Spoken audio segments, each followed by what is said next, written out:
Okay, thanks, everyone. Thanks, Susan.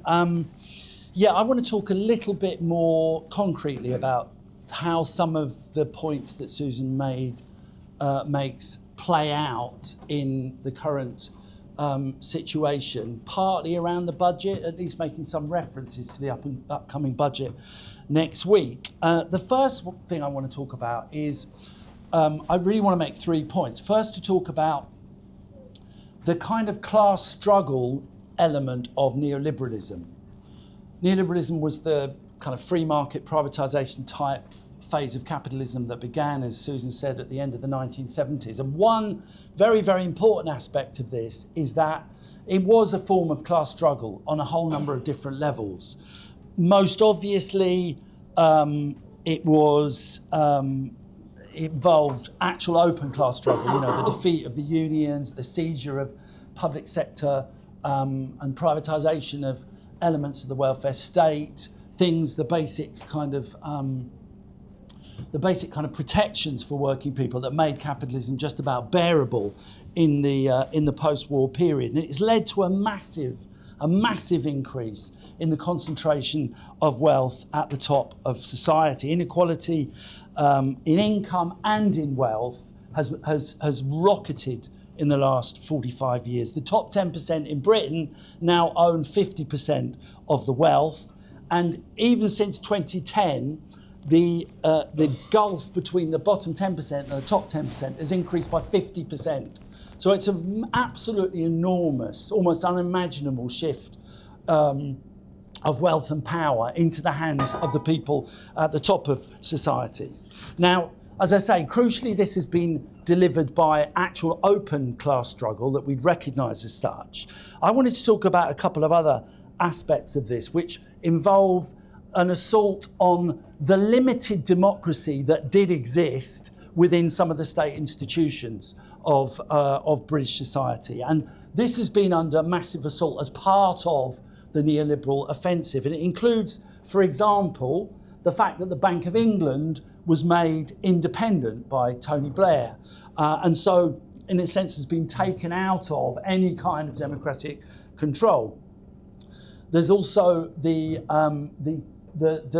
strange body of people that are called the OBR, the Office for Budget Responsibility, that you may have heard about in reference to the upcoming budget, who are a completely unelected bunch of so-called experts who basically decide what is happening in the economy. They decide the levels of debt, they project and make predictions about what inflation is likely to be, what interest rates should be, and so on and so forth. Actually, they get things wrong almost as much as they get things right. That's how crazy it is. But they set the parameters. These unelected economists and business people set the parameters which the politicians are supposed to then follow when it comes to making budget decisions. And this process has been so effective that it has actually been kind of adopted by the Labour Party. So the current Labour government, actually, when it came in, it imposed these rules on itself. It actually made up some rules about budgeting that it itself felt it had to follow. And they are that income and outgoings must balance on a daily basis, and that public debt must be falling by the end of this government.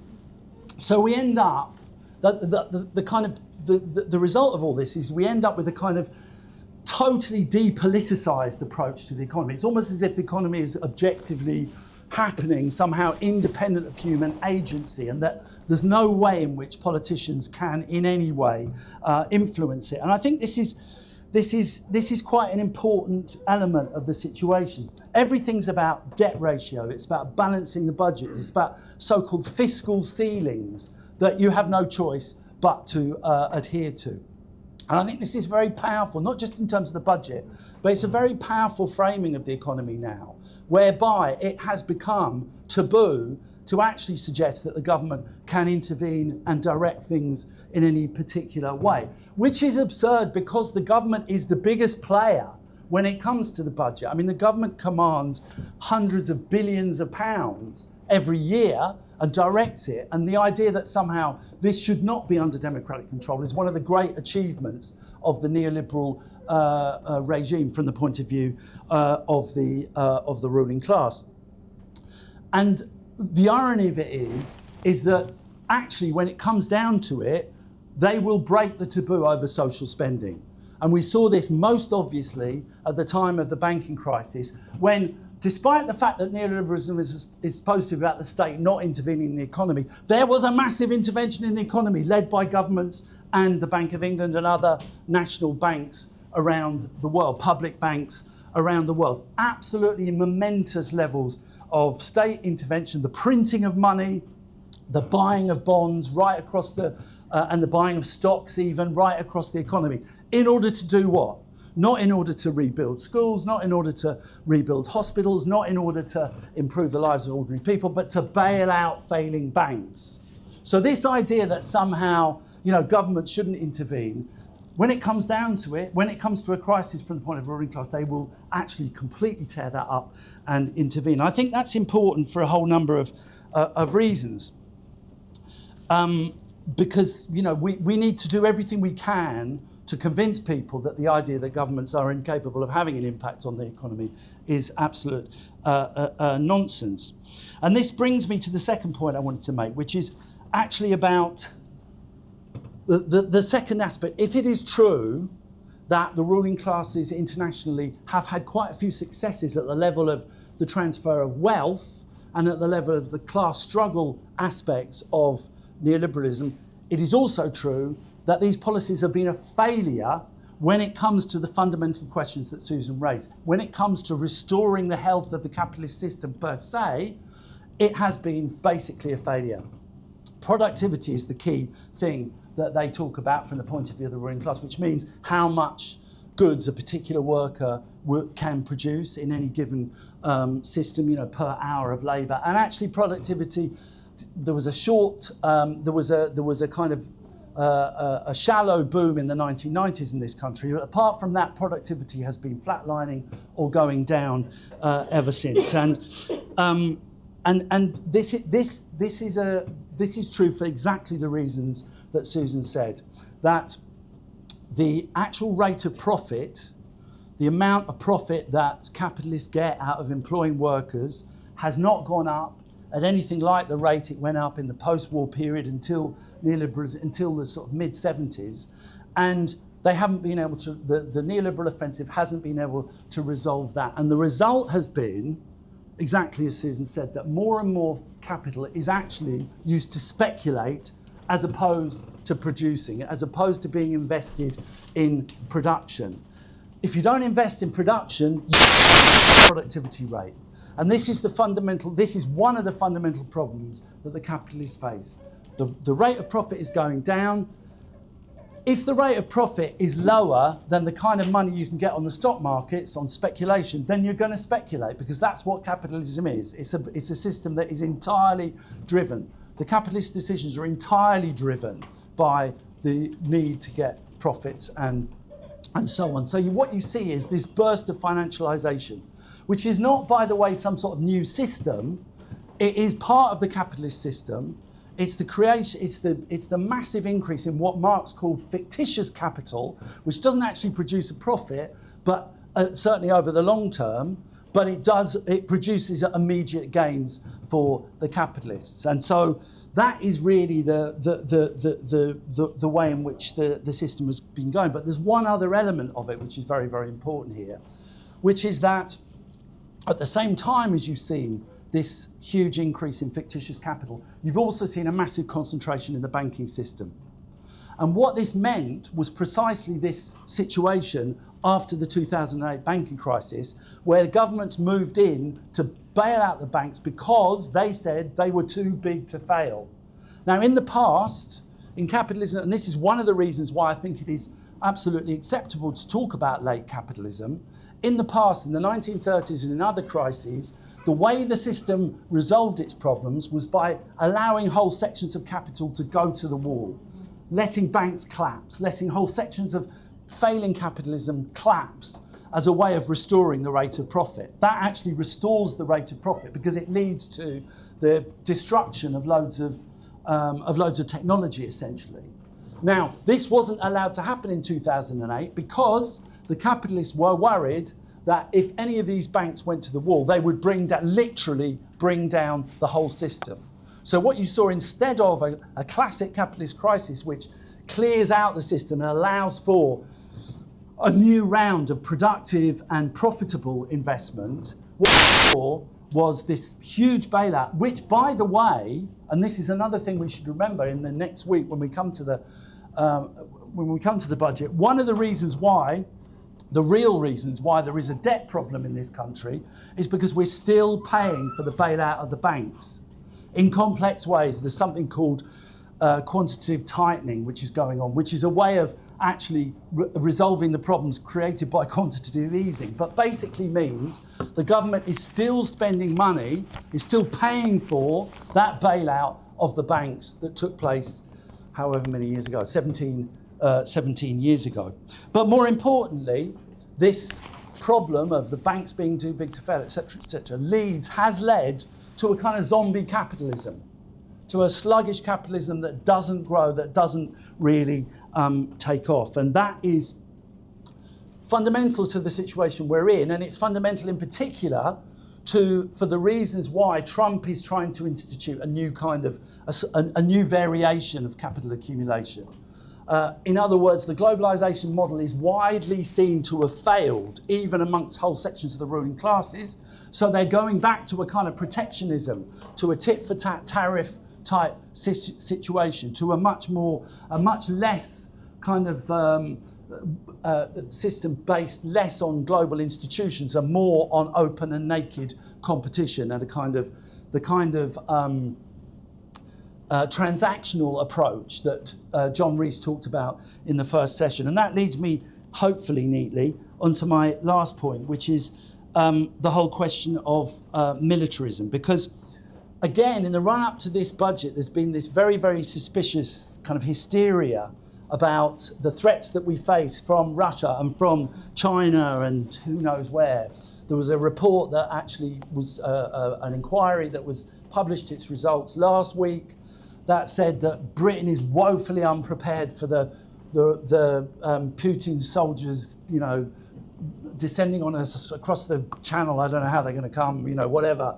This invasion that apparently is going to take place from Russia or from China. That Britain's defences are in a terrible state, and we've got to spend more. We've got to get up to 3.5% by 2027. We've got to get up to 5% of the GDP by 2030. There's an absolute hysteria. I looked at the Daily Telegraph, which I honestly don't often do, on Wednesday, and the two main stories on the front page were both about this. One was about China, one was about Russia. And then the supplement was about an interview with a guy who was trying to work out in his back garden if he'd be able to survive a Russian invasion. As if, in case we hadn't got the point. There has been this and there's Russian warships just outside British waters.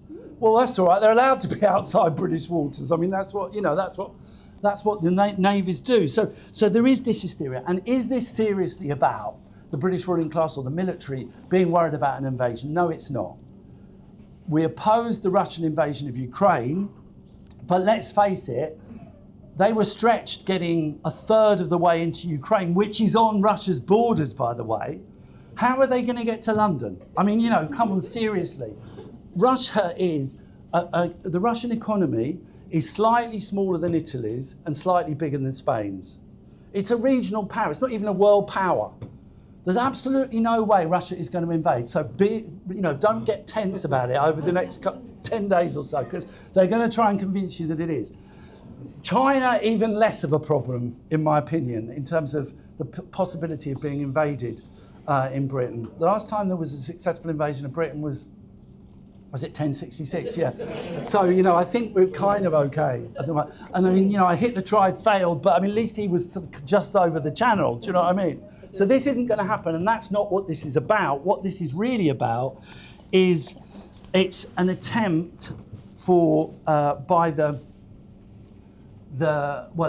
it comes from Washington, really. This is part of the whole process of the US trying to continue its its aggressive military posture internationally, but make Europe take more of the burden for it. That's what it's about, and it's connected to the economic crisis, because the fact of the matter is, this is again what Trumpism is about. America can't afford the policy that it's had over the last 30, 40 years, which is basically, underwriting NATO security completely, being absolutely running the whole foreign policy thing and funding it all. It can't do that anymore because it's actually challenged by China economically. So it's trying to out-subcontract. It's trying to force us to bankroll more effectively its aggressive international imperialist policy, which is mainly directed at China, not in the sense of being they're going to invade China, but in the sense of competing with China in various different theatres around the world. So I'll just end by saying just a couple of conclusions. One is the wealth is there. It's not true that the wealth isn't available to do all the things we want to be done. There was one survey recently which showed that a serious wealth tax would be able to generate something like £260 billion to be spent by the British economy. It's not that the wealth isn't there. It's not that it can't be raised.